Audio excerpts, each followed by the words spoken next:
کہ جماعت اسلامی کا ایک بہت بڑا یہاں پر لیڈرشپ کنونشن ہو رہا ہے اور ملک بھر سے ہمارے عمائدین یہاں موجود ہیں اور ہم اپنی آئندہ کی حکمت عملی کے حوالے سے ایک طویل مشاورت کر رہے ہیں تک یہ مشاورت کا عمل مکمل ہو جائے گا اور پرسوں ہم نے تحریک شروع کی ہے خاص طور پر مہنگائی کے خلاف، بجلی کی قیمتوں میں اضافے کے خلاف، پیٹرولیم کی لیوی کے اضافے اور اسی طرح یہ ظالمانہ ٹیکسز، اس تحریک کے ہم آئندہ کے لائے عمل کا اعلان انشاءاللہ کریں گے۔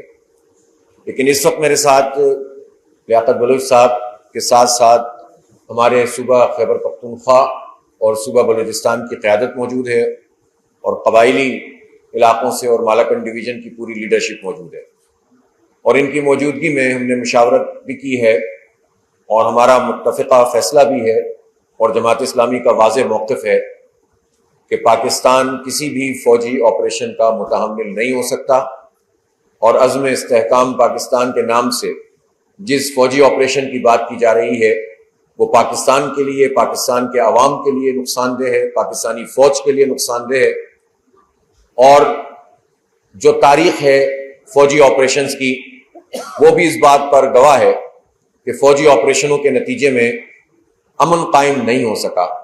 اگر ان آپریشنوں سے امن قائم ہو چکا ہوتا تو نئے آپریشن کی ضرورت نہیں پڑتی، اور یہ بات ہم آج نہیں کہہ رہے، ہم اس وقت بھی کہہ رہے تھے کہ جب امریکہ کی محبت میں گرفتار ہو کر جنرل مشرف نے پورے پاکستان کو ایک طرح سے گروی رکھ دیا تھا، ہمارے فوجی اڈے دے دیے تھے، لاجسٹک سپورٹ امریکہ کو فراہم کی تھی، ناٹو کے فورسز کے لیے پورا راستہ بنایا گیا تھا، اور قوم کی بیٹی عافیہ صدیقی تک کو امریکہ کے حوالے کر دیا تھا، اور وہ واقعات رونما ہوئے جس کے نتیجے میں ساری محبتوں اور محنتوں کے بعد جو افغانستان کے لوگوں کے ساتھ ہماری تھی اس میں ٹرسٹ ڈیفیسٹ پیدا ہونا شروع ہو گیا۔ انہوں نے کہا تھا کہ ڈالر ملیں گے، یہ ڈالر یقیناً چند ہاتھوں میں گئے ہوں گے، لیکن پاکستان میں تو 150 سے 200 بلین ڈالر کی معیشت کو نقصان ہو گیا، اور یہ ہم اعداد و شمار نہیں دے رہے، آپ اگر خود حکومتی اعداد و شمار دیکھیں گے اس زمانے کے تو آپ کو پتہ چلے گا۔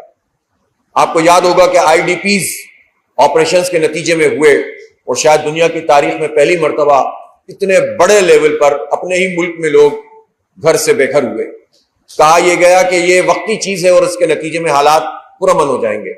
اس وقت بھی جماعت اسلامی کی لیڈرشپ یہ بات بتا رہی تھی، جبکہ بہت ساری پارٹیاں امریکی آشرواد کے نتیجے میں خاموش تھیں اور خود جماعت اسلامی کے خلاف باتیں کر رہی تھیں، لیکن جماعت اسلامی کا موقف بہت واضح تھا کہ ہم فوجی آپریشن کو، یہ جو کولیٹرل ڈیمیج ہوتا ہے، اس کا سبب سمجھتے ہیں۔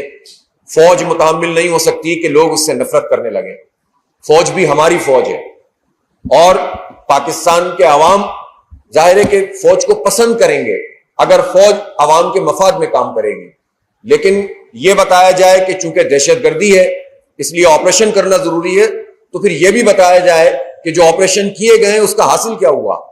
اگر 70,000 سے لے کر 1 لاکھ کی فگر آتی ہے کہ جس میں عوام میں سے بڑی تعداد میں لوگ دہشت گردی کا نشانہ بنے اور شہید ہوئے، ہمارے فوجی افسران اور سپاہی شہید ہوئے، اسی طرح سے جو ہے وہ افراتفری پھیلی اور اس کے بعد بھی امن قائم نہیں ہو سکا، قبائلی علاقوں میں امن قائم نہیں ہو سکا، تو پھر مزید کسی آپریشن سے اور کیا فائدہ حاصل ہوگا؟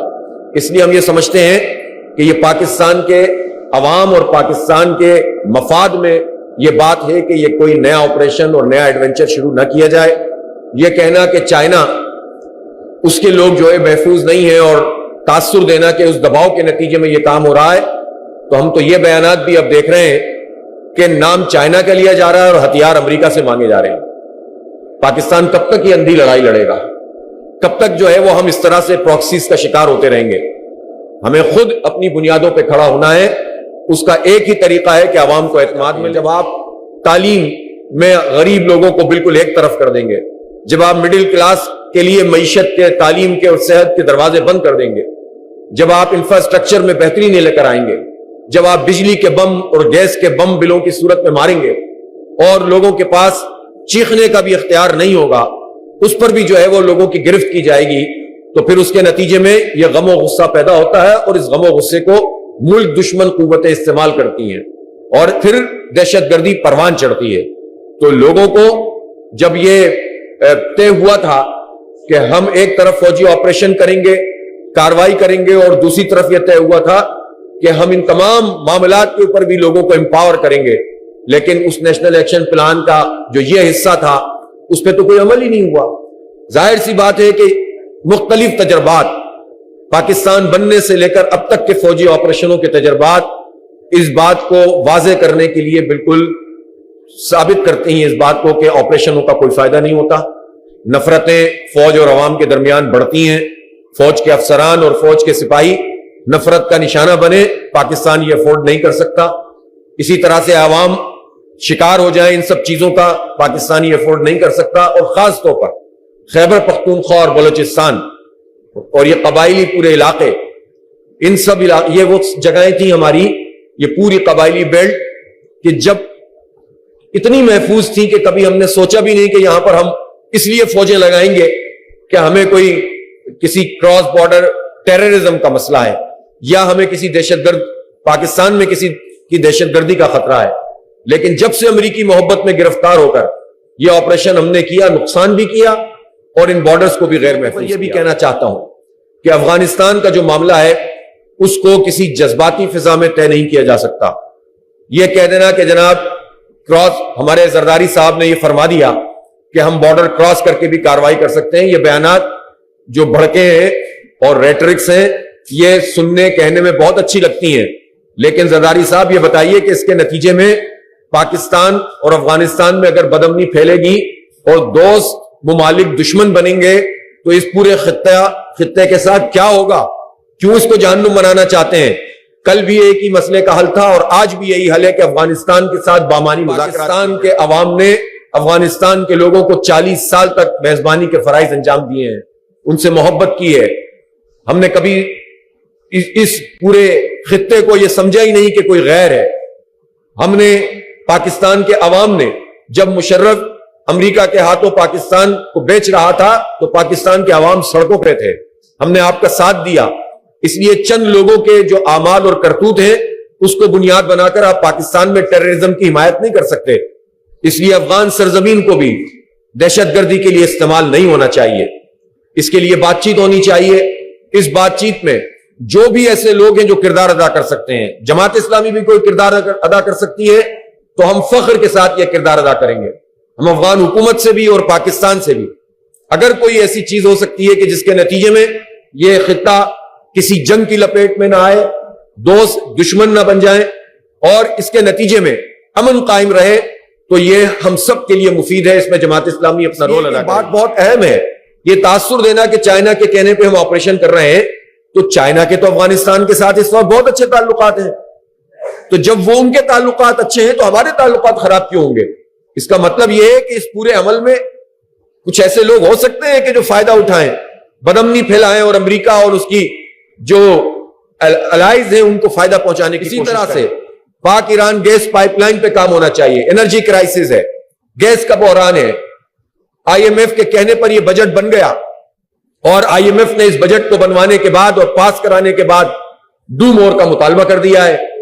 تو ظاہر غلاموں کی یہی اوقات ہوتی ہے کہ پہلے وہ ایک کام کروائیں گے, پھر دوسرا کروائیں گے اور تیسرا کروائیں گے, اور حکومت ان کے کہنے پر بجلی کی قیمتیں بڑھا رہی ہے, گیس کی قیمتیں بڑھا رہی ہے, پیٹرولیم کی لیوی بڑھا رہی ہے. تو یہ عام لوگ کہاں جائیں, غریب لوگ کہاں جائیں جو بجلی کے بل اس وقت آئے ہیں اس میں مزید اضافہ کرنا چاہتے ہیں, جو گیس کا بحران, شدید گرمی میں بھی گیس کا بحران ہے. تو آپ سوچ سکتے ہیں کہ یہ حکومتیں بالکل کلیتاً ناکام ہو چکی ہیں. 77 سال یہ حکمران طبقہ ہم پر حکمرانی کر رہا ہے, اور مجھے افسوس ہے کہ ایک طرف بجلی کی قیمت بڑھا رہے ہیں, گیس کی قیمت بڑھا رہے ہیں, ٹیکس لگا رہے ہیں, تنخواہ دار لوگوں کو برباد کر رہے ہیں, اور دوسری طرف سول اور فوجی بیوروکریسی کے لیے انہوں نے طے کیا کہ جائیداد کی خرید و فروخت کریں گے تو اس پر انکم ٹیکس نہیں لگے گا. یہ شرم کی بات نہیں ہے. مراحت حاصل کی ہیں انہوں نے سینٹ کے لیے اور قومی اسمبلی کے لیے, ساری پارٹیاں اس میں ایک ہو گئیں, کیا اپوزیشن اور کیا حکومت. اسی طرح سے کتنی چیزیں ہیں. ججز کے لیے انہوں نے کہا کہ جو ان کے جوڈیشل الاؤنسز ہیں اس پہ ٹیکس نہیں لگے گا. کوئی جج ہے اس غیرت کا مظاہرہ کرے اور سامنے اور کہے کہ ہمیں مراحت نہیں چاہیے؟ کوئی فوجی اور سول بیوروکریسی میں سے کچھ غیرت مند ہیں جو سامنے آئے اور کہے کہ جب تم عام غریب آدمی کے اوپر ٹیکس لگا رہے ہو، تنخواہ دار لوگوں کو ٹیکسوں کی بھرمار ان پہ کر رہے ہو، تو ہم بھی کوئی مراحت نہیں لیں گے؟ لیکن ہمیں تو کوئی ایسا غیرت مند نظر نہیں آتا. اس لیے ہم یہ سمجھتے ہیں کہ یہ اشرافیہ اور مراحت یافتہ طبقہ یہ اپنے مفادات کا تحفظ کرتا ہے، یہ سب ایک ہوتے ہیں، اور عوام اور مڈل کلاس لوگ ان کے اوپر یہ ٹیکسوں کا بوجھ ڈال رہے ہیں. 375 ارب روپے تنخواہ دار لوگوں نے ٹیکس ادا کیا ہے اور جاگیرداروں نے 4-5 ارب روپے ادا کیے، جن کی 1000 ایکڑ، سینکڑوں ایکڑ، 100 ایکڑ سے زیادہ زمین، 50 ایکڑ سے زیادہ زمین، وہ سب ملا کر دے رہے ہوں 5-6 ارب روپے اور تنخواہ دار دے رہے ہوں 375 ارب روپے، تو جاگیرداروں پہ ٹیکس کیوں نہیں؟ پھر پہلے بحران گندم کا پیدا کیا، اب کپاس کا بحران ہے، پھر اس کے بعد مزید یہ بحران در بحران. یعنی ایک شعبہ ہے ہمارا زراعت جس نے ترقی کی ہے پچھلے سال جو بھی نمبر آئے ہیں، اس شعبے کو بھی برباد کر رہی ہے یہ حکومت. کسان چھوٹا کہاں جائے گا؟ کہاں جائیں گے؟ دواؤں کی قیمت میں بے تحاشا اضافہ ہو گیا ہے. فارما انڈسٹری کے حوالے سے بھی جو ان کو جو لاک کیا ہوا تھا وہ لاک بھی ہٹا دیے گئے. پہلے ہی اتنی دوائیں مہنگی ہو گئی ہیں. اگر فارما انڈسٹری کا کوئی ایشو ہے تو حکومت ان سے بات کرے، لیکن عوام کے اوپر تو یہ دباؤ نہ ڈالو نا. کہاں سے لوگ خرید؟ پھر ٹیکسز، ان تمام چیزوں میں بھی ٹیکس لگا دو جو زندگی بچانے والی چیزیں ہیں، اکوپمنٹ ہے، کٹس ہیں، تو کہاں جائیں لوگ؟ سرکاری اسپتال تو کفایت نہیں کرتے پاکستان کے 25 کروڑ لوگوں کو، وہ تو صحت کی سہولت نہیں دے رہے. تو پرائیویٹ سیکٹر میں سب کچھ ہو رہا اور اس کو بھی مزید 20% 25% آپ مہنگا کر دیں تو نہ ڈائگنوسس ہو سکتا ہے اور نہ علاج ہو سکتا ہے. دشمن بجٹ یہ کوئی جملہ نہیں ہے جس طرح ہر بجٹ کے موقع پر اپوزیشن بولتی ہے. یہ واقعتاً عوام دشمن بجٹ ہے، اشرافیہ دوست بجٹ ہے، مراحت یافتہ طبقے کو پروٹیکٹ کرنے والا بجٹ ہے، IMF کے غلاموں کا بجٹ ہے اور غلاموں کے غلاموں کا بجٹ ہے. اس کو کسی صورت میں قبول نہیں کیا جا سکتا. کل ہمارا یہ مشاورتی عمل مکمل ہوگا. آپ نے دیکھا تھا کہ کل ہم نے مختلف جو ڈسکوز ہیں اس کے باہر احتجاج کیا. ہماری یہ تحریک شروع ہو گئی ہے اور انشاءاللہ ہم پرسوں پریس کانفرنس میں اس تحریک کے نئے مرحلے کا اعلان کریں گے اور اس میں پاکستان کے عوام کے ساتھ مل کر انشاءاللہ ان تمام حالات سے نکلنے کے لیے احتجاج بھی کریں گے اور عدالتوں کا رخ بھی کریں گے. بہت بہت شکریہ.